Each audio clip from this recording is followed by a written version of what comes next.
अस्सलाम वालेकुम बच्चों, कैसे हैं आप लोग। आज के इस लेक्चर में हम अपनी एक्सरसाइज नंबर 2.2 को आगे कंटिन्यू करेंगे। स्टूडेंट, अगर आपको कल का लेक्चर आपने देखा होगा तो आपको याद होगा कि हमने कल के लेक्चर में क्वेश्चन नंबर 1 और क्वेश्चन नंबर 2 सॉल्व किया था और इस एक्सरसाइज के लिए जो जरूरी प्रॉपर्टीज थी जिसे हमने टेस्ट फॉर पैरेलल लाइंस के नाम से कल देखा था, मैं आपको उन प्रॉपर्टीज के बारे में हल्के से एक और रिवीजन करा देता हूं कि वो क्या चीज होती है और उसी के बेस पे आज हम अपना मेन क्वेश्चन नंबर 3 वाला सॉल्व करेंगे। तो आइए देखते हैं। तो स्टूडेंट, कल जब मैंने आपको ये प्रॉपर्टीज बताया था जिसका नाम हमने देखा था test for the parallel lines, तो आपने सुना होगा उसके अंदर कि अगर इन टेस्ट को हम किस लिए यूज करते हैं। तो मैंने कल आपको बताया था कि ये जो सारे टेस्ट थे, corresponding angle test, alternate angle test और इंटीरियर एंगल टेस्ट, ये सारे टेस्ट दो लाइंस को पैरेलल प्रूव करने के लिए होते हैं।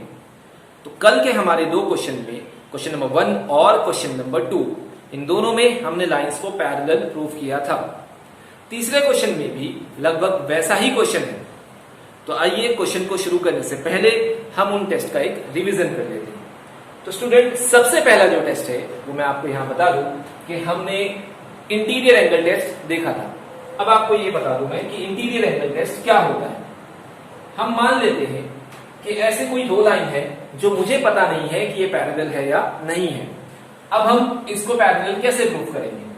तो मेरे पास अगर कोई ट्रांसवर्सल है और ये दोनों एंगल जो कि इंटीरियर एंगल बनाते हैं, जिसको मैंने यहां पर मार्क किया हूं, अगर इन दोनों एंगल का टोटल मान लेते हैं कि एक एंगल 70 डिग्री का है और दूसरा एंगल क्या है 110 यानी कि 110 डिग्री का है।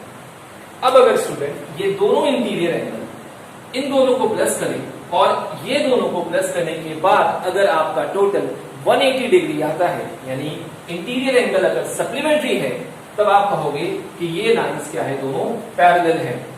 तो मैं कुछ इस तरीके से शॉर्ट फॉर्म में उसे आपको बताना चाहूंगा कि अगर बनने वाले इंटीरियर एंगल सप्लीमेंट्री हैं तो दोनों लाइंस क्या होंगी, पैरेलल होंगी। उसी तरीके से स्टूडेंट आप यहां पे देख सकते हैं, इसके बाजू में ये जो क्वेश्चन मार्क बनाया हूं और उसके नीचे मैंने क्वेश्चन मार्क बनाया हूं, मान लेते हैं कि आप अगर इसे गौर से देखो तो ये दोनों क्वेश्चन मार्क वाले एंगल करस्पॉन्डिंग का एंगल बनाते हैं। इंग्लिश का अल्फाबेट एफ के जैसा दिख रहा होगा। तो ये दोनों भी जो एंगल का शेप है वो करस्पॉन्डिंग पेयर ऑफ एंगल है। अब स्टूडेंट, अगर हम ये मान लें कि ये दोनों एंगल कॉन्ग्रुएंट है, जिसपे मैंने क्वेश्चन मार्क बनाया है, यानी उनकी जो मार्किंग है वो अगर एक जैसी है, तो आइडेंटिकल मार्किंग से ये बात पता चलती है कि ये दोनों एंगल कॉन्ग्रुएंट है। तो अगर करस्पॉन्डिंग एंगल पहले से कॉन्ग्रुएंट है तो ये दोनों लाइंस क्या होगा, पैरेलल होगा। तो ये दूसरा टेस्ट हो गया जिसे हम करस्पॉन्डिंग एंगल टेस्ट के नाम से जानते हैं। तीसरा और आखिरी टेस्ट ये था अल्टरनेट एंगल। अगर बनने वाले अल्टरनेट एंगल पहले से कॉन्ग्रुएंट होंगे तो वो दोनों लाइंस पैरेलल होंगे।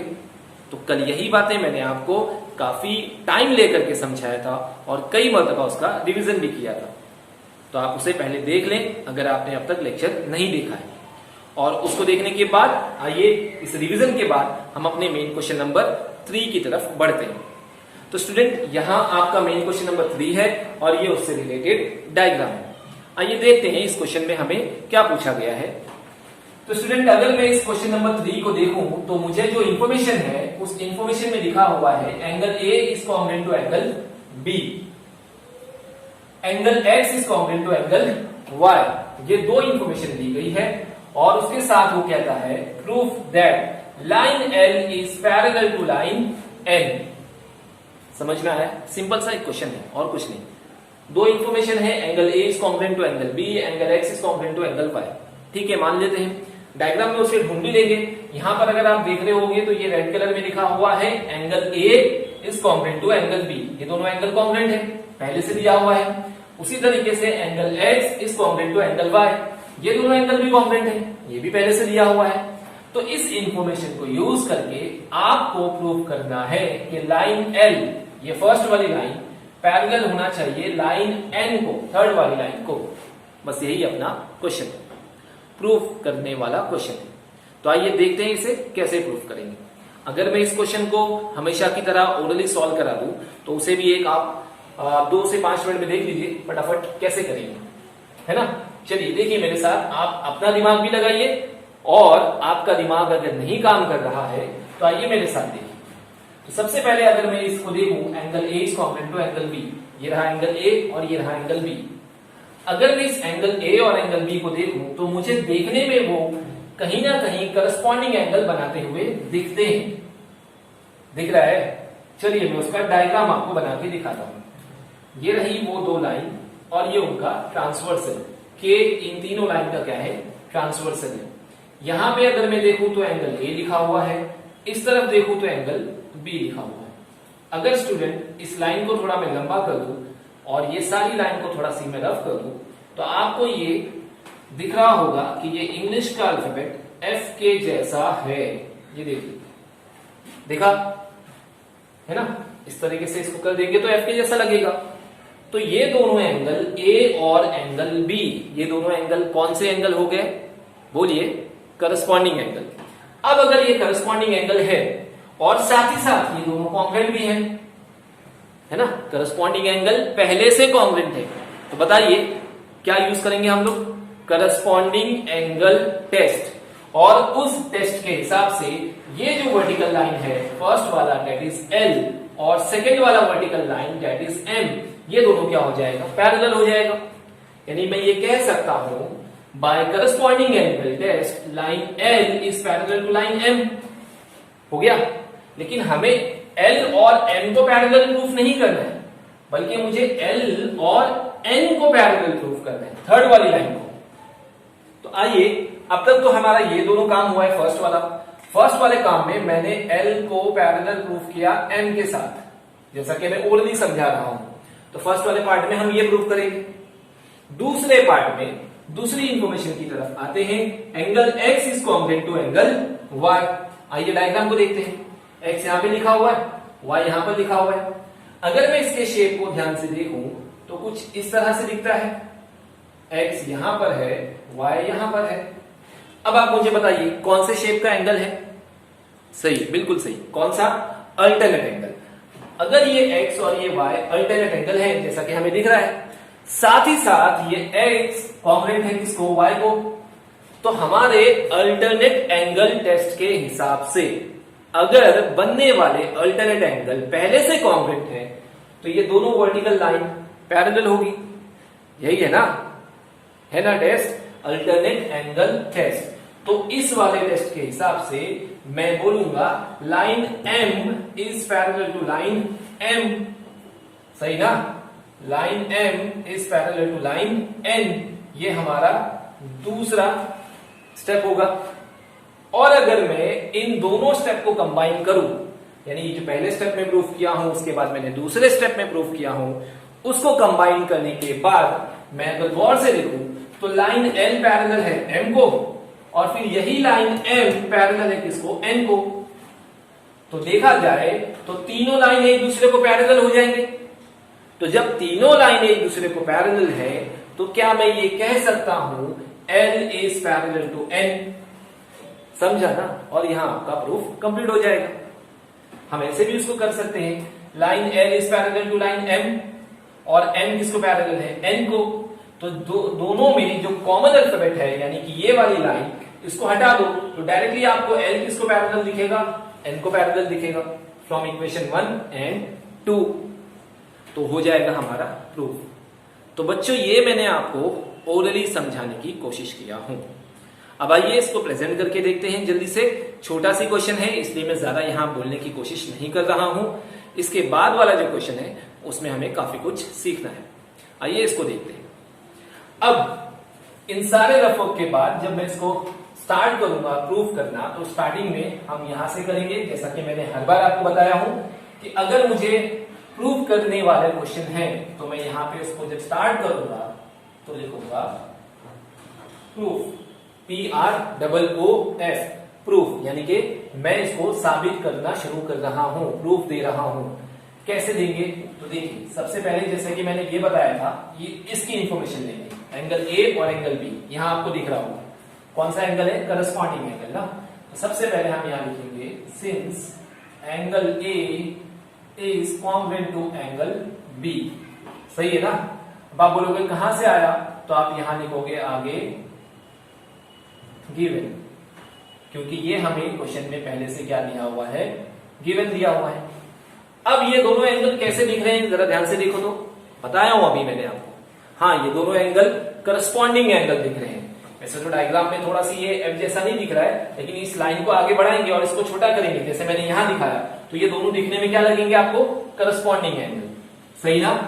तो हम यहां नीचे लिखेंगे, कैसे लिखेंगे? ये देखिए, angle A and angle B क्या फॉर्म कर रहे हैं? Forms corresponding angle. ध्यान से देखिए, पहले तो एंगल ए और एंगल बी कॉन्ग्रुएंट है, इसे मैंने प्रूफ नहीं किया, बल्कि ये तो गिवन दिया हुआ था, angle A congruent to angle B. उसके बाद जब मैंने गौर से देखा तो यही एंगल ए और एंगल बी कौन से एंगल बना रहे हैं? करस्पॉन्डिंग एंगल बना रहे हैं। तो नीचे लिख दिया मैंने, angle A and angle B forms corresponding angle. अब अगर ये करस्पॉन्डिंग एंगल है और साथ ही साथ ये कॉन्ग्रुएंट है, तो करस्पॉन्डिंग एंगल टेस्ट के हिसाब से ये दोनों लाइन, ये वाले दोनों लाइन एल और एम पैरेलल हो जाएंगे। तो यहां हम नीचे लिखेंगे देयरफॉर, बोलिए क्या लिखेंगे? बाय, नाम बताओ, करस्पॉन्डिंग एंगल टेस्ट। आपको टेस्ट का नाम लिखना है, बाय करस्पॉन्डिंग एंगल टेस्ट। कौन कौन सी लाइन पैरेलल होगी? Line L is parallel to line M, और ये आपका पहला वाला स्टेप कंप्लीट। ठीक है ना? याद कर लीजिए, 2 स्टेप है और तीसरे स्टेप में हमारा आंसर आ जाएगा। तो पहला स्टेप ये है, करस्पॉन्डिंग एंगल टेस्ट यूज करेंगे और एल और एम को पैरेलल प्रूफ करेंगे। ठीक है? अब दूसरे स्टेप के लिए हम आएंगे अपनी दूसरी इंफॉर्मेशन के पास। ठीक है? आइए, दूसरी इंफॉर्मेशन में जाने से पहले ये सारा पार्ट जो है मैं इसे एक बार रफ कर देता हूं, है ना? लिखने के लिए मुझे जगह लगेगी। तो हम दूसरी इंफॉर्मेशन को अगर आप देखिए ध्यान से, वहां पर क्या इंफॉर्मेशन है? एंगल एक्स कॉन्ग्रुएंट है किसको? एंगल वाई को। चलिए, अब ये रहा एंगल एक्स और ये रहा एंगल वाई, कॉन्ग्रुएंट है ना? तो बिल्कुल इसी तरीके से उसको भी लिख लेते हैं। तो जब हम इसे लिखना स्टार्ट करेंगे तो यहां लिखेंगे सिंस एंगल एक्स कॉन्ग्रुएंट है किसको? एंगल वाई को। आगे इंफॉर्मेशन क्या देंगे कि ये कहां से आया है? भाई ये क्वेश्चन में गिवन था, तो ये लिखना जरूरी है ना? एंगल एक्स और एंगल वाई कॉन्ग्रुएंट है। अब मुझे आप ये बताओ कि ये दोनों एंगल कौन से टाइप के एंगल बनाते हैं? बोलो। हाँ, कौन से टाइप के एंगल? Alternate angle. तो बिल्कुल इस तरीके से एक लाइन लिखेंगे। कौन कौन सी लाइन लिखेंगे? देखेंगे आप, angle X and angle Y क्या फॉर्म कर रहे हैं? फॉर्म्स, बोलो, alternate angles. Angle X and angle Y forms alternate angle. अब स्टूडेंट आप जरा याद करो, जो मैंने आपको टेस्ट बताया था, उन सारे टेस्ट में मैंने ये कहा था कि अगर बनने वाले करस्पॉन्डिंग एंगल, जैसा कि यहां देखिए, पहले से कॉन्ग्रुएंट है तो लाइंस पैरेलल होती है। फिर मैंने एक और टेस्ट बताया था, अल्टरनेट एंगल टेस्ट, कि अगर बनने वाले अल्टरनेट एंगल पहले से कॉन्ग्रुएंट है तो लाइंस पैरेलल होगा। कौन सा टेस्ट? Alternate angle test. तो स्टूडेंट इसके बाद क्या यूज करेंगे हम लोग? बोलो। इसके बाद ये वाला स्टेटमेंट लिखेंगे। कौन सा स्टेटमेंट? बाय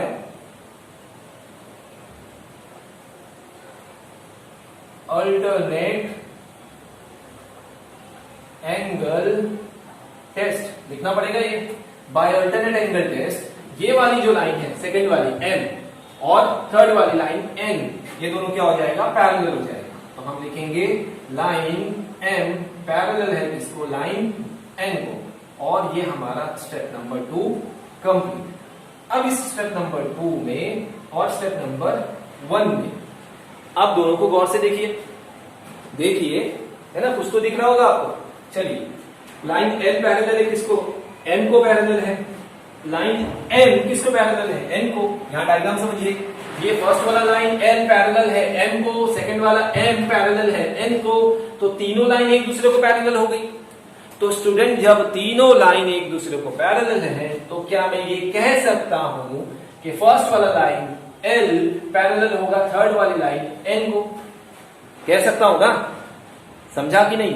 देखिए from equation 1 and 2 line L किसको पैरेलल है? N को। तो ये दोनों लाइन पैरेलल है एक दूसरे को। फिर from equation number 2 line M is parallel to line N, तो ये सेकंड वाला लाइन इसको भी पैरेलल है। तो देखिए ये फर्स्ट वाला सेकंड को पैरेलल है, सेकंड वाला थर्ड को पैरेलल है। तो फ्रॉम इक्वेशन 1 एंड 2 को कंबाइन करेंगे तो ये तीनों लाइन एक दूसरे को पैरेलल प्रूफ हो जाएंगी। तो इस बेस पे मैं ये कह सकता हूं कि फर्स्ट वाला लाइन L पैरेलल हो जाएगा थर्ड वाली लाइन N को। तो यहां पर हमारा आंसर कंप्लीट। समझा ना? तो इसके नीचे हम सिंपल सा स्टेटमेंट लिखेंगे, देयरफॉर बाय, या बाय की जगह आप फ्रॉम लिखो तो ज्यादा अच्छा है। From equation number 1 and equation number 2, यहां पे देखो L पैरेलल है M को और M पैरेलल है N को, है ना? तो डायरेक्टली जो तो कॉमन अल्फाबेट है उसको हटा देंगे और हम लिखेंगे लाइन, कौन सा आपको चाहिए? फर्स्ट वाला लाइन L पैरेलल है किसको? लाइन N, और ये रहा आपका आंसर। समझ में आया कैसे प्रूफ किया? ठीक है ना? तो इसे मैं रिवाइज नहीं करता हूं क्योंकि मैंने अक्सर देखा हूं बच्चों को कि मैं ओरली समझाऊं, उसके बाद उसको प्रेजेंट करके दूं, और थर्ड टाइम जब मैं उसको रिवाइज करूं तो बच्चे उस वीडियो को प्रॉपर देखते नहीं हैं। इसलिए मैं उम्मीद करूं कि आपको रिवाइज नहीं कर रहा हूं। अगर कुछ डाउट्स है तो वीडियो को पीछे करो, आसानी से समझ में आ जाएगा। तो यहां मैं ये उम्मीद कर रहा हूं कि क्वेश्चन नंबर 3 जो है, जो मुझे प्रूव करने बोला था, वो आपको समझ में आ गया होगा। अब आप इसे लिख लीजिए और इसके लिखने के बाद हम आते हैं अपने मेन क्वेश्चन नंबर 4 में। ठीक है, जल्दी से इसे लिख लीजिए। आइए स्टूडेंट, अब हम अपने मेन क्वेश्चन नंबर 4 की तरफ आगे बढ़ते हैं। अब तक हमने 2.2 एक्सरसाइज में मेन क्वेश्चन नंबर 1, 2 और 3 सॉल्व कर चुके हैं। अब ये मेन क्वेश्चन नंबर 4 सॉल्व करेंगे और देखते हैं कि इसे किस तरह से सॉल्व करना है। सबसे पहले इस क्वेश्चन को समझ लेते हैं कि ये हमसे कहना क्या चाह रहा है। ठीक है, ये उसका डायग्राम है और ये उसका क्वेश्चन है। आइए क्वेश्चन में देखते हैं क्या इंफॉर्मेशन दी गई है। अगर मैं इस मेन क्वेश्चन नंबर 4 को देखूं तो यहां लिखा हुआ है इफ रे BA इज पैरेलल टू रे DE।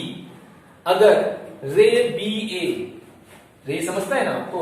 फर्स्ट वाले लेक्चर में मैंने आपको रे बताया था कि रे की एक तरफ क्या होता है? एरो का मार्क होता है और दूसरी तरफ फुल स्टॉप होता है। तो अगर मैं रे BA को देखूं, BA, तो वो यहां से ऐसे जाएगा, उस डायरेक्शन में हम उस रे को बढ़ा नहीं सकते।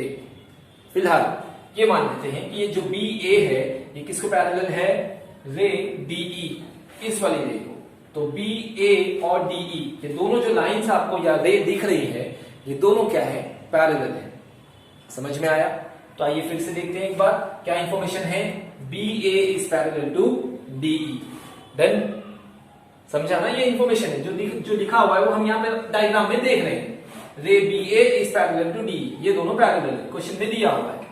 आगे देखते हैं, तो angle C is equal to 50। अगर आप एंगल C देखोगे जहां पे ये मार्किंग की गई है सर्कल से, और ये 50 डिग्री, तो एंगल C शॉर्ट फॉर्म में लिखा हुआ है। अब इस 50 डिग्री वाले एंगल C का अगर हम पूरा नाम देखें तो नाम बनेगा BCD, या उल्टा पढ़ेंगे तो DCB। इस तरह से उस एंगल C का नाम होगा। कौन सा एंगल C? जिसका मेजरमेंट कितना है? 50 डिग्री का है। तो angle C that is BCD is equal to कितना? 50 डिग्री, और एंगल D 100 डिग्री। तो डायग्राम में आपको दिख रहा होगा एंगल D कहां पर है? ऊपर की तरफ। तो एंगल D जो यहां पर लिखा हुआ है 100 डिग्री का, इसका अगर पूरा नाम देखूं तो क्या आएगा? EDC। वहां से स्टार्ट कर सकते हो या तो यहां से स्टार्ट करो, CDE। सुने ना? EDC या नीचे से स्टार्ट करेंगे तो CDE। ये एंगल 100 डिग्री का इंफॉर्मेशन में दिया गया है। अब आगे देखूं तो कह रहा है कि सारी इंफॉर्मेशन को यूज करो and find the measure angle ABC। ABC आपको क्या करना है? फाइंड आउट करना है। तो यहां पर जो ये एंगल ABC बनता है, यहां से A, B और C, इस वाले जिसके ऊपर मैंने अभी क्वेश्चन मार्क बनाया हूं, इस क्वेश्चन मार्क को आपको फाइंड आउट करना है। तो क्वेश्चन समझ में आया? फटाफट एक बार फिर देख लेते हैं। ये और ये पैरेलल दिया हुआ है, angle C is equal to 50 दिया हुआ है, angle D is equal to 100 given है, और मुझे इस सारी इंफॉर्मेशन को यूज करके बोलता है कि फाइंड करो ABC, एंगल ABC कितने डिग्री का होगा, ये आपको फाइंड करना है। क्वेश्चन समझ में आया? अगर अब सॉल्व करने से पहले इसी क्वेश्चन को अगर आप टेक्स्ट बुक में देखेंगे तो वहां पर क्वेश्चन के नीचे आपको एक हिंट लिखा हुआ है, यानी कि इस क्वेश्चन को कैसे सॉल्व करना है, क्या हेल्प लेना है, वहां पर एक ब्रैकेट के अंदर इंफॉर्मेशन दी गई है। वो उस इंफॉर्मेशन को यूज करके मैंने यहां पर एक ये ब्लू कलर की लाइन ड्रॉ किया हूं, जो मुझे उस हिंट के फॉर्म में लिखी हुई है। क्या लिखा हुआ है कि draw a line which is parallel to BA and passing through the point C।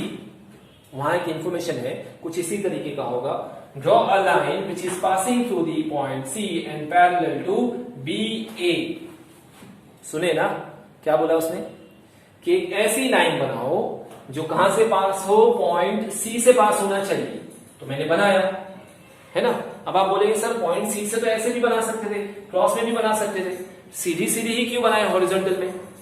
तो इसलिए बनाया क्योंकि आगे उसी लाइन में लिखा हुआ है कि वो पॉइंट C से पास होनी चाहिए, साथ ही साथ वो BA को पैरेलल भी होना चाहिए। अब अगर ये BA हॉरिजॉन्टल है तो ये भी तो हॉरिजॉन्टल आएगा ना पैरेलल बनाने के लिए। तो समझ में आया ना, ये मेरा हिंट था, मैंने उसे कंस्ट्रक्शन के फॉर्म में यूज कर लिया। तो यहां पर आप देख सकते हो ये जो लाइन ब्लू कलर की है वो मैंने क्या बनाया हूं, एक ऐसी लाइन है जो पॉइंट C से पास हो रही है और किसको पैरेलल है, BA को। ठीक है, ये हिंट है, इसे मैं अपने आगे क्वेश्चन में यूज करूंगा। अब इस सारी इंफॉर्मेशन को यूज करके ये वाला एंगल आपको ABC फाइंड आउट करते हैं। आइए फटाफट सॉल्व करते हैं, देखते हैं।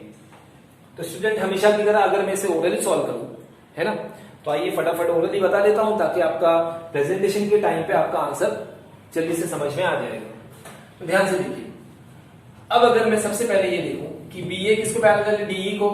दिख रहा होगा ना, क्वेश्चन में लिखा हुआ है BA is parallel to DE, ये दोनों लाइन पैरेलल हो गया। फिर मैंने कंस्ट्रक्शन में एक लाइन बनाया, मतलब अपनी मर्जी से जो मुझे क्वेश्चन में हिंट दिया हुआ है ये बनाया कि FG किसको पैरेलल है, BA को।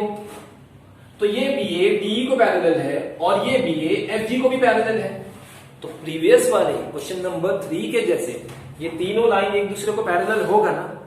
अभी तो सॉल्व किए थे क्वेश्चन नंबर 3 में कि अगर एक लाइन इसको पैरेलल है और फिर यही लाइन इस वाली लाइन को भी पैरेलल है तो ये तीनों लाइन एक दूसरे को क्या हो जाएगा, पैरेलल हो जाएगा। तो सबसे पहला काम हम यही करेंगे। ठीक है, देखिए BA किसको पैरेलल है, DE को, क्वेश्चन में दिया हुआ है गिवन। फिर हम लिखेंगे BA is parallel to FG। कहां से आया, ये कंस्ट्रक्शन होगा, जो क्वेश्चन में नीचे हिंट लिखा हुआ है ना उसको यूज करेंगे। तो BA DE को पैरेलल है, BA FG को पैरेलल है, इस बेस पे ये तीनों लाइन एक दूसरे को पैरेलल हो जाएंगे। जब तीनों लाइन पैरेलल है तो क्या DE और FG भी पैरेलल होगा ना, डायरेक्टली उसको लो, ऊपर वाली लाइन DE किसको पैरेलल हो जाएगा, FG को। समझ में आ रहा है ना। तो अगर DE और FG पैरेलल है तो उस टाइम पे हम ट्रांसवर्सल किसको कंसीडर करेंगे, DC को कंसीडर कर सकते हैं। समझा, ट्रांसवर्सल किसको कंसीडर करेंगे, DC को। अब जरा इसको देखो, ये रहा ऊपर DE की तरफ, ये नीचे FG है और ये बीच में क्या बना, ट्रांसवर्सल।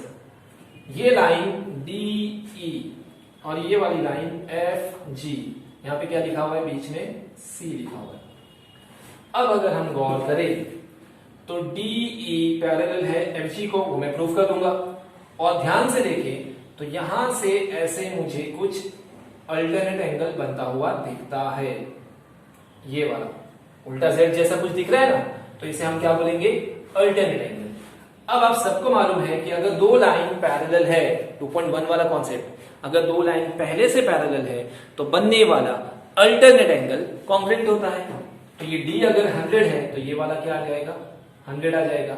समझ में आया, ये पूरा C कितना आ जाएगा, 100 डिग्री का आ जाएगा ना। अरे समझा, ठीक है। फिर ये C जब है पूरा 100 मिल जाएगा, उसके बाद का जो स्टेप है वो मैं आपको आगे बताता हूं। अब जरा ध्यान से देखो, DCF 100 आ गया, इसमें बीच में एक ऐसी लाइन बनी हुई, इस 100 में से ये वाला एंगल कितना है, 50 डिग्री है। DCF ये पूरा दिख रहा है ना, पूरा दिखा ना, TCF ये पूरा 100 डिग्री आया। बीच में लाइन बनी होने की वजह से ये 100 50 इधर है तो यहां पे कितना हो जाएगा, ये भी 50 हो जाएगा। समझ में आ रहा है? ये पूरा हमने कितना फाइंड किया था, 100 डिग्री का फाइंड किया था अल्टरनेट एंगल की बेस पे। फिर जब मैं क्वेश्चन देखता हूं तो इस 100 में से ये वाला 50 है तो ये नीचे वाला भी कितना आएगा, 50 और 50 100 हो जाएगा वो, तो इधर भी कितना आ जाएगा वो, बोलो। हाँ, कितना आएगा, ये 50 डिग्री आएगा। मिल गया 50। उसके बाद अगर हम इन दोनों को देखें यहाँ आखिरी वाले स्टेप में, तो अगर हम ऐसा देखें तो मुझे ये इंटीरियर एंगल बनते हुए दिखता है, जिसमें से ये 50 है और ये वाला फाइंड करना है। समझा ना? दिख रहा है इंटीरियर एंगल यू या सी के ऐसा, क्योंकि ये दोनों लाइन तो पैरेलल है, ए बी और एफ जी कंस्ट्रक्शन में करेंगे, और ये टाइम उसका ट्रांसवर्सल ये वाला होगा, बी सी वाला ट्रांसवर्सल होगा। तो इंटीरियर एंगल थ्योरम के हिसाब से कि अगर दो लाइन पैरेलल है तो इंटीरियर एंगल का टोटल कितना आता है, बोलो। हाँ बोलो, इंटीरियर एंगल होता है सप्लीमेंट्री, जिसमें से ये अगर 50 है तो ये कितना आ जाएगा, 130 डिग्री। समझ में आया?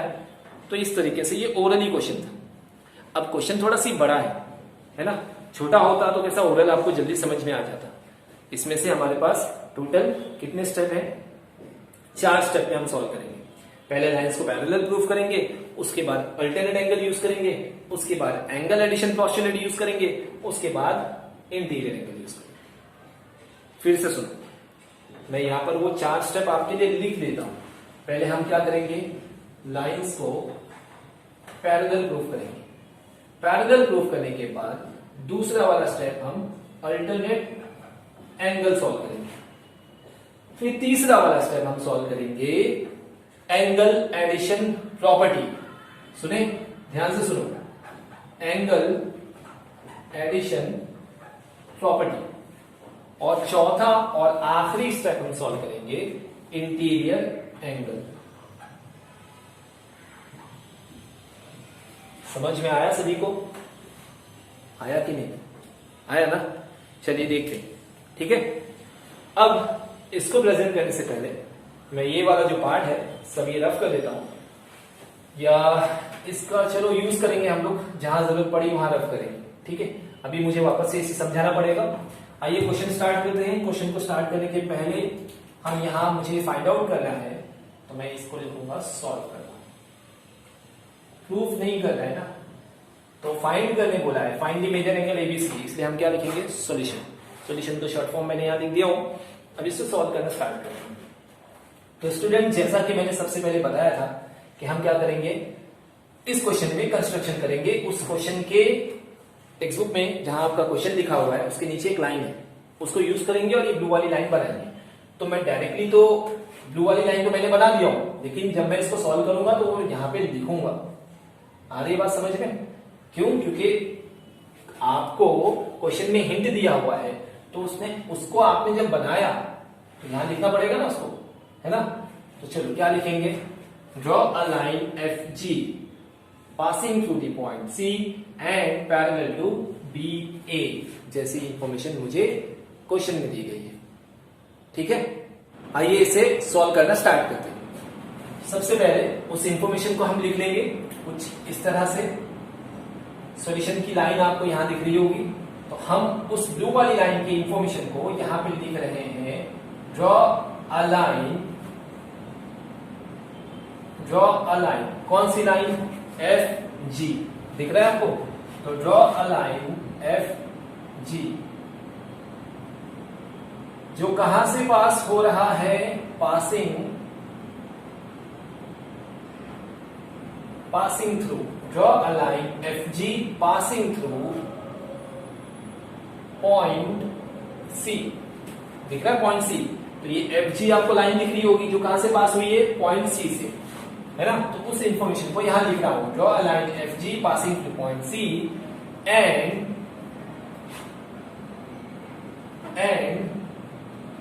एफ जी पैरेलल होना चाहिए किसको, बी ए को।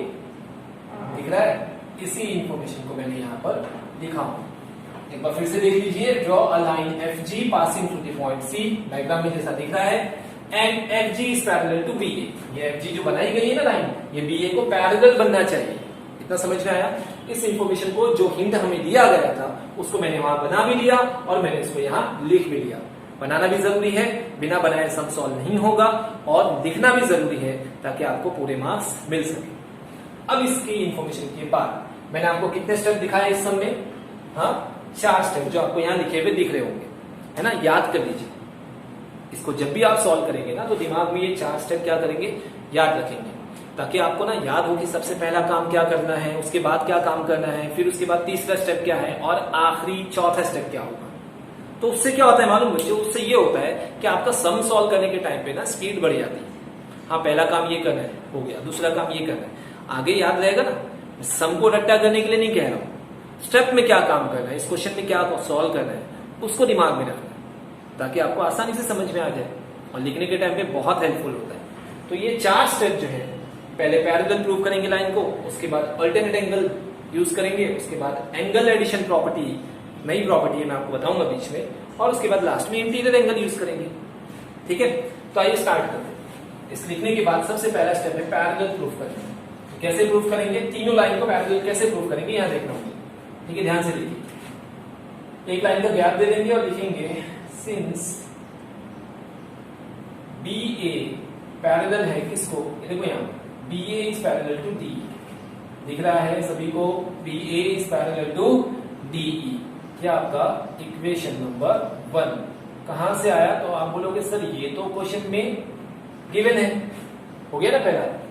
अभी स्टेप कंप्लीट नहीं हुआ है, अभी सिर्फ पहले गिवन लिखा हूं, B A is parallel to D. फिर उसके बाद मैं अगर और इंफॉर्मेशन को देखूं तो मैंने जो कंस्ट्रक्शन किया हूं जिसमें मैंने बी ए पैरेलल बताया हूं किसको? एफ जी को। दिख रहा है ना, ये बी ए पैरेलल किसको? एफ जी को। तो उसके बाद मैं ये सेकेंड वाला लिखूंगा। ठीक है, एक लाइन नीचे वाली लाइन में B A is parallel to F G, ये आपका इक्वेशन नंबर 2। अब आप बोलेंगे सर ये कहां से आया? तो इसे आप क्या देख सकते हो? ये है कंस्ट्रक्शन। कंस्ट्रक्शन का मतलब स्टूडेंट वो चीज जिसे हमने सम को सॉल्व करने के लिए अपने डायग्राम में बनाया है, ऐसे चीजों को कंस्ट्रक्शन कहा जाता है। सुने, हम सम को सॉल्व करने के लिए जो काम अपनी मर्जी से या सम को सॉल्व करने के लिए जो जरूरी चीजें होती हैं उसे हम करते हैं, बनाते हैं, तो ऐसे पार्ट को हम क्या कहते हैं? कंस्ट्रक्शन कहते हैं।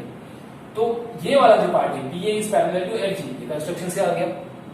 अब इक्वेशन 1 और 2 को ध्यान से देखो, देखिए कैसा दिख रहा है? अच्छा दिख रहा है? अच्छा तो दिख रहा है, साथ ही साथ ये भी देखो बी ए किसको पैरेलल है? डी को, हो गया। और वही बी ए किसको पैरेलल है? एफ जी को। जैसे मैंने ओरल समझाया था, बी ए पैरेलल है डी को और ये बी ए वाला किसको पैरेलल है? एफ जी को। यही लाइन इसको भी पैरेलल है और यही बीच वाली लाइन इसको भी पैरेलल है। तो घुमा फिरा के देखा जाए तो तीनों लाइन एक दूसरे को पैरेलल हो जाएंगे। तो ये फर्स्ट वाला स्टेप मेरा कंप्लीट। कैसे लिखेंगे इसके नीचे? इसके नीचे लिखेंगे from equation number 1 and equation number 2। देखिए कैसे लिखेंगे? फ्रॉम इक्वेशन नंबर 1 एंड 2, ध्यान से देखेंगे। ये बी ए पैरेलल है डी को, मैं इसको इस तरह से लिखूंगा, D is parallel to B A और बी ए किसको पैरेलल है? एफ जी को। लिखा तीनों लाइन, हो गया तीनों पैरेलल। डी किसको पैरेलल है? बी ए को, और बी ए किसको पैरेलल है? एफ जी को। ये आपका पहला वाला स्टेप जो है वो कंप्लीट हो गया। अब आप बोलेंगे सर इसका फायदा क्या है? अभी थोड़ी देर में आपको इसका फायदा समझ में आएगा। ठीक है, ये हो गया। तो इसको हम दे देते हैं इक्वेशन नंबर 3, ये हमारे लिए यूजफुल है। ठीक है, अब आगे बढ़ते हैं सेकेंड वाला स्टेप। सेकेंड वाला स्टेप क्या बोलता है? Alternate angle. अब अल्टरनेट एंगल कब यूज करेंगे? तो देखो अल्टरनेट एंगल कहां बन रहा है और कैसे। तो अल्टरनेट एंगल को अगर आपको देखना है तो यहां देखो, है ना, ये डायग्राम जो हमने बनाया था ना, तो मैंने कहा था कि इसका यूज होगा फिर से। चलो अगर हम गौर से देखें डी को और सिर्फ एफ जी को, ये बीच वाली लाइन जो यहाँ बनी है ना बी ए, इसको हटा दिया तो इतना ही पार्ट देखना डायग्राम, समझे ना? इतना ही देखना। मैंने पहले ही लेक्चर में कहा था कि डायग्राम को आपको उतना ही ऑब्जर्व करना है जितना हमें जरूरत है, बाकी को छुपा दिया करो। या मैंने कहा था कि उस पर्टिकुलर पार्ट को जूम करके देखा करो। तो इस टाइम पे जब मैं अल्टरनेट एंगल यूज करने जा रहा हूं तो मैं सिर्फ इतना पार्ट देखूंगा जिसमें मैं क्या बताऊंगा कि डी किसको पैरेलल है? एफ जी को। अब आप बोलेंगे कहां से आया? तो देखो DE पैरेलल है FG को फ्रॉम इक्वेशन नंबर 3। अब समझ में आया मैंने ये पैरेलल क्यों प्रूव किया? समझ में आया ना? जब तक DE और FG पैरेलल प्रूफ नहीं होगा आप अल्टरनेट एंगल कैसे यूज कर सकते हैं? क्योंकि जब तक दो लाइन पैरेलल नहीं होगी तो बनने वाला अल्टरनेट एंगल कॉन्ग्रुएंट नहीं हो सकता। समझ में आ रही है बात? इसलिए क्या करेंगे हम लोग, पहले ये वाला स्टेप करेंगे और इस वाले स्टेप में मैंने DE को FG से पैरेलल प्रूफ कर दिया हूं। तो ये DE लाइन DE पैरेलल है FG को, हो गया। और ये वाला जो लाइन आ रहा है ऊपर से नीचे DC, ये इन दोनों का क्या होगा? ट्रांसवर्सल होगा। तो अगर हम गौर से देखें तो ये इंग्लिश का अल्फाबेट उल्टा Z जैसा कुछ बनाता है, जिसे हम किस नाम से जानते हैं? अल्टरनेट एंगल के नाम से जानते हैं। तो यहाँ पे अल्टरनेट एंगल बनेगा EDC और DCF। और अगर दो लाइन पैरेलल है तो बोलो बनने वाला अल्टरनेट एंगल कॉन्ग्रुएंट होता है। इस बेस पे ये 100 है, ये भी 100 आ जाएगा। कौन सा? DCF। समझा? ये हमारा दूसरा वाला स्टेप अल्टरनेट एंगल। आइए इसको सॉल्व करें, ठीक है? ध्यान से देखिए, एक लाइन का गैप देंगे और फिर यहां सॉल्व करना स्टार्ट करेंगे। क्या लिखेंगे? एक लाइन का गैप देंगे और यहां लिखेंगे सिंस, कौन कौन सी लाइन बताया मैंने आपको? DE ऊपर वाली लाइन किसको पैरेलल है? FG को। अब आप बोलोगे सर ये कहां से आया? तो यहां आपको सामने लिखना रहेगा फ्रॉम इक्वेशन नंबर 3। आया ना 3 से? DE is parallel to FG। Transversal कौन है इनका? तो यहां नीचे लिखोगे DC। DC is their transversal. याद करो 2.1 में दो लाइन पैरेलल और एक ट्रांसवर्सल, तो बनने वाला अल्टरनेट एंगल कॉन्ग्रुएंट। बनाओ alternate angle EDC। ED congruent होगा CDE को, ठीक है? चलो लिखिए, बताओ। देयरफॉर एंगल FCD या DCF, जो आपको लिखना लिख सकते हो। क्या लिखूं? DCF लिखो, आसान पड़ेगा। DCF कॉन्ग्रुएंट होगा EDC को। समझा? ये वाला एंगल इस वाला एंगल को कॉन्ग्रुएंट होगा। एक बार फिर से एंगल का नाम देख लो, DCF। ये एंगल कॉन्ग्रुएंट होगा इस 100 वाले को, EDC को। तो EDC समझ में आया? कॉन्ग्रुएंट होगा। किस बेस पे? तो आगे रीजन दोगे क्या? अल्टरनेट एंगल लिखना जरूरी है, हो गया।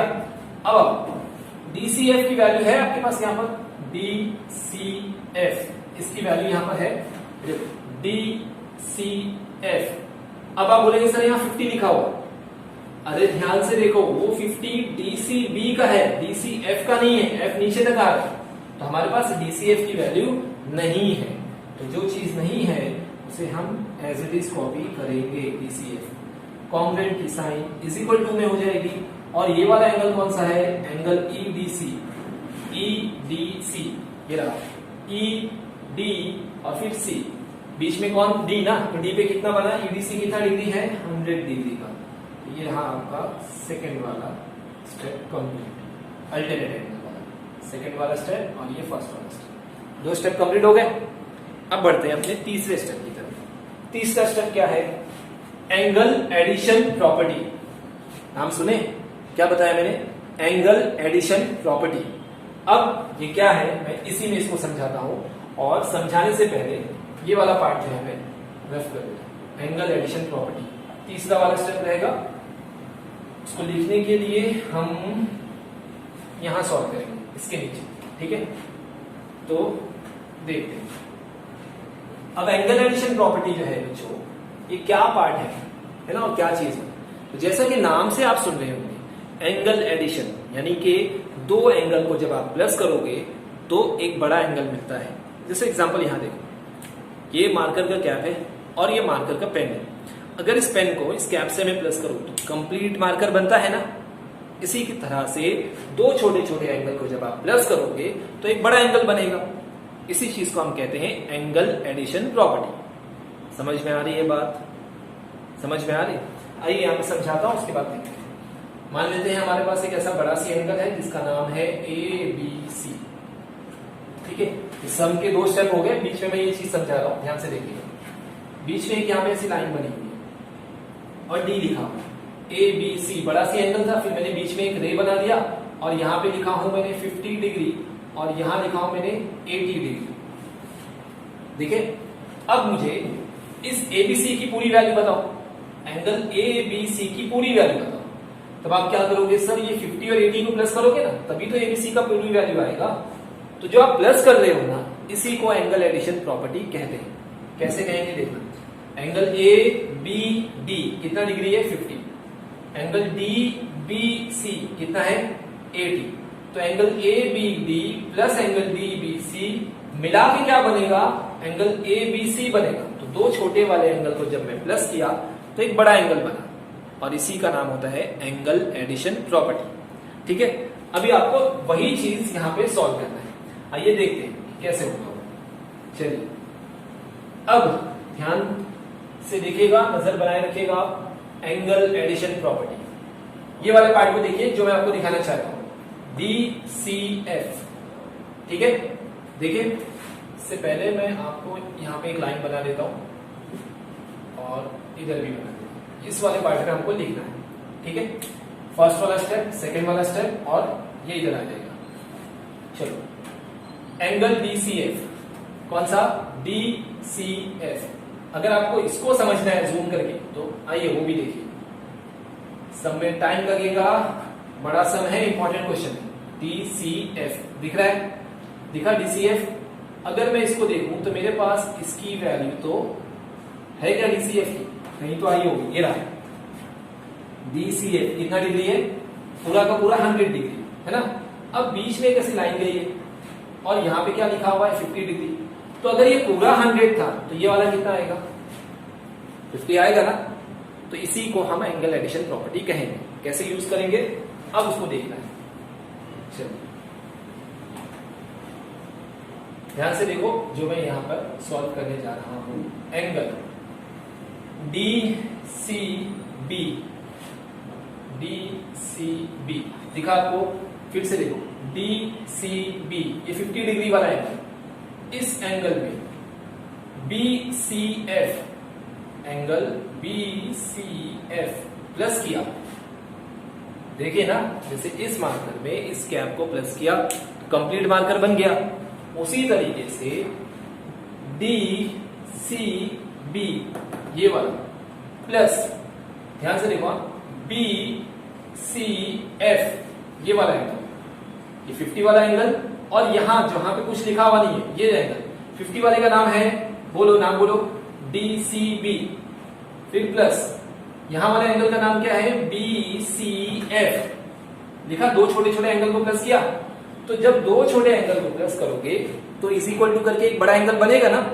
उस बड़े एंगल का नाम क्या आएगा DCF। यहां से शुरू होगा और यहां तक जाएगा, कुछ दिखने में ऐसा होगा, ऐसा। इधर D है, यहाँ C है, यहाँ F है और यहाँ पे B है। तो DCB प्लस BCF दिख रहा है, वही लिखा हुआ है, DCB प्लस BCF। तो इन दोनों छोटे छोटे एंगल को प्लस करोगे तो एक बड़ा वाला एंगल बनेगा। अब उस बड़े वाले एंगल के लिए आपको ये लाइन हटा देनी होती है। क्या बन गया DCF। तो आप सामने क्या लिखोगे, एंगल DCF। आई बात समझ में, समझा ना। और इसी चीज को हम बोलते हैं एंगल एडिशन प्रॉपर्टी। तो आगे ब्रैकेट में आपको लिखना होगा एंगल एडिशन प्रॉपर्टी। ठीक है, अब आप बोलेंगे सर क्या ये लिखना जरूरी है? बिल्कुल, जो आप काम कर रहे हो ज्योमेट्री में आगे रीजन देना जरूरी होता है। तो अब आइए इसकी वैल्यूज पुट करते हैं। एंगल DCB दिखा आपको कितना डिग्री है, DCB फटाफट आ जाते हैं सब में, 50 प्लस BCF। BCF है यहाँ पर कुछ नहीं है, तो जो चीज नहीं है उसे हम as it is equal to के नीचे इज इक्वल टू DCF। अभी अभी आपको मिला है कितना डिग्री है, DCF कितना डिग्री है 100 डिग्री। तो यहाँ पे क्या लिखोगे 100 डिग्री।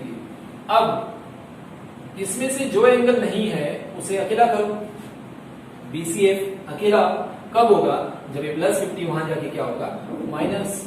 तो 100 माइनस 50 कितना आएगा बच्चों 50 डिग्री आया। कौन सा एंगल? BCF। तो ये आपका आ गया थर्ड वाला step, angle addition property 50 degree. समझ में आया तीसरा स्टेप? ठीक है। अब उसके बाद आखिरी वाला इंटीरियर एंगल यूज करेंगे। चलो यहाँ पे मैं लिख देता हूँ कि इस तरफ वाला जो एंगल आया है वो 50 डिग्री BCF, अभी अभी जो आया है ये यहाँ पे जो मैंने ये रेड कलर से डबल मार्किंग किया हूँ, कितना डिग्री है? 50 डिग्री। समझ में आया? अब आपको उस डायग्राम का वो वाला हिस्सा देखना है जो इस तरफ का है, यहां से ऐसा देखना है सिर्फ, बाकी का छोड़ दो। आइए उसको यहां देख लो एक बार, ऐसा दिख रहा होगा। यहां पर A, यहां B, यहां C और यहां F। ये कितना आया? BCF। देखो यहां लिखा हुआ है BCF कितना डिग्री है? 50। यहां पे भी लिख दिया हूं मैंने BCF 50 डिग्री। और आपको फाइंड क्या करना है? ये वाला ABC है ना, ये फाइंड करना है। दिखने में दोनों कैसे लग रहे हैं? Interior angle. क्या लाइंस पैरेलल है? अगर लाइन पैरेलल है तो बनने वाला इंटीरियर एंगल सप्लीमेंट्री होता है, मतलब ये दोनों को प्लस करेंगे तो 180 आएगा। जिसमें से ये 50 है तो 180 में से इस 50 को माइनस कर दोगे, आपका आंसर सामने आ जाएगा। समझा? आइए इसको प्रेजेंट करते हैं। तो जूम करके देख लिए और देखने के बाद हम उसको प्रेजेंट करते हैं यहाँ पर कि कैसे इसको सॉल्व करना है। तो यहाँ पर ये वाला पार्ट मैंने देखा। अब इसमें जब मैं इंटीरियर एंगल यूज करूंगा तो आप सब जानते हैं कि लाइंस का पैरेलल होना जरूरी है। तो क्या BA, ये वाला रे BA पैरेलल है FG को? और यहाँ ये रहा BA is parallel to FG, जो कंस्ट्रक्शन में किए थे, या तो फ्रॉम थर्ड भी देख सकते हो। BA is parallel to FG, दिख रहा है ना? तो इस चीज को पहले हम यहाँ देखिए, BA पैरेलल है किसको? FG को। तो यहां आप उस चीज को लिखो, BA is parallel to FG। कैसे आया? तो आप लिखोगे फ्रॉम इक्वेशन नंबर थर्ड। ठीक है, फ्रॉम इक्वेशन नंबर थर्ड। अब BA और FG पैरेलल है तो ट्रांसवर्सल भी चाहिए ना। तो ये जो क्रॉस लाइन आ रहा है ऊपर से, ये वाला, ये उसका ट्रांसवर्सल होगा। नाम बताओ इसका। हाँ बोलो। BC क्या होगा उसका? ट्रांसवर्सल। तो यहां लिखेंगे BC इज देयर ट्रांसवर्सल। अब स्टूडेंट सम की एंडिंग है, दो लाइन पैरेलल और एक ट्रांसवर्सल। देखा, ये दो लाइन पैरेलल और ये ट्रांसवर्सल। क्या इंटीरियर एंगल बन रहा है? हाँ बन रहा है। कौन कौन से इंटीरियर एंगल है? नाम बोलो फटाफट। देयरफॉर एंगल ABC, ये रहा ABC जो हमको फाइंड करना है, प्लस साथ में प्लस करेंगे ना BCF। बोलो एंगल BCF। अब इन दोनों इंटीरियर एंगल को जब प्लस करते हैं तो कितना आता है स्टूडेंट? 180 डिग्री। हम सब जानते हैं। आगे रीजन भी लिखना पड़ेगा ना। कौन सा रीजन लिखेंगे? इंटीरियर एंगल लिखना जरूरी है, नहीं लिखोगे तो मार्क्स नहीं मिलेगा। अब बताओ एंडिंग में क्या आपको ABC फाइंड करना है? बिल्कुल फाइंड करना है। और जो चीज फाइंड करनी है उसे एज इट इज लिखते हैं, उसके बाद प्लस की जगह पे प्लस BCF की वैल्यू यहां से उठाओ। दिख रहा है ना BCF कितना डिग्री है? 50 डिग्री। तो यहाँ 50 इज इक्वल टू नीचे इज इक्वल टू 180 के नीचे 180। अब आपको कौन सा फाइंड करना है? ABC फाइंड करना है।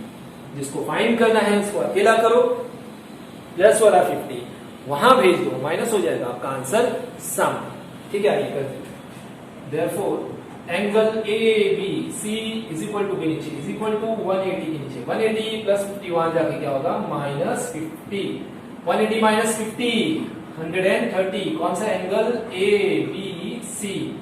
स्टूडेंट ये रहा आपका फाइनल आंसर। देखा है ना, आसान। सम थोड़ा लेंथी था लेकिन आसान है। आप इसको वापस से रिपीट करके देखिए, समझ में आ जाएगा। आइए फटाफट मैं 4 स्टेप एक बार रिपीट करा देता हूं। तो ये हमारा डायग्राम था। इस डायग्राम में BA और DE पैरेलल था और हमको जो फाइंड करना था वो ABC था। तो मैंने 4 स्टेप इसके अंदर बताया आपको, है ना। पूरा तो रिपीट नहीं करूंगा, नहीं तो आप बोर हो जाओगे। 4 स्टेप बताया। सबसे पहले क्या किया मैंने? तीनों लाइन को पैरेलल बताया, वो यहाँ पे इस तरीके से। पहला स्टेप किया, देखा आपको, कंस्ट्रक्शन लिख लिया। और पहला स्टेप तीनों लाइन को पैरेलल प्रूफ किया। DE पैरेलल BA को, BA पैरेलल FG। पहला स्टेप हो गया पैरेलल वाला। उसके बाद अल्टरनेट एंगल यूज किया। ये देखो Z ऐसा बनता हुआ दिख रहा होगा, तो सेकंड स्टेप यहाँ पे अल्टरनेट एंगल वाला हो गया। अल्टरनेट एंगल से एंगल एडिशन प्रॉपर्टी, ये पूरा अल्टरनेट एंगल 100 डिग्री का आया ना, जिसमें से पहले से 50 दिया था, तो वो 50 माइनस करके ये नया वाला 50 रेड कलर वाला BCF मालूम बदल दिया, जिसका नाम था एंगल एडिशन प्रॉपर्टी। अब ये BCF आ गया, तो वो BCF इस B के साथ इंटीरियर एंगल बना रहा था, तो इंटीरियर एंगल की प्रॉपर्टी यूज किया और आंसर आपके सामने। समझ में आया? रिपीट करिए इस क्वेश्चन को और इस क्वेश्चन को 2 टाइम। कितने टाइम? 2 टाइम। क्वेश्चन नंबर 4 को 2 टाइम, क्वेश्चन नंबर 3 को 1 टाइम। होमवर्क जरूर लिख करके मुझे आज के आज या कल मॉर्निंग तक, ठीक है, कल सुबह 11 बजे तक आप मुझे सेंड करेंगे। आ रही बात समझ में? क्वेश्चन को 2 टाइम, इंपॉर्टेंट क्वेश्चन है, आपको एग्जाम में जरूर दिखेगा। जब कभी स्कूल चालू होगा और रिटर्न एग्जाम होगा, आपको ये जरूर आएगा। ठीक है, तो उम्मीद करता हूं कि ये वाला क्वेश्चन भी आपको समझ में आया होगा। और अब हम कल के लेक्चर में मिलेंगे नए क्वेश्चन के साथ। तब तक के लिए इसे प्रैक्टिस करिए, होमवर्क करिए और फोटो भेजिए। अस्सलाम।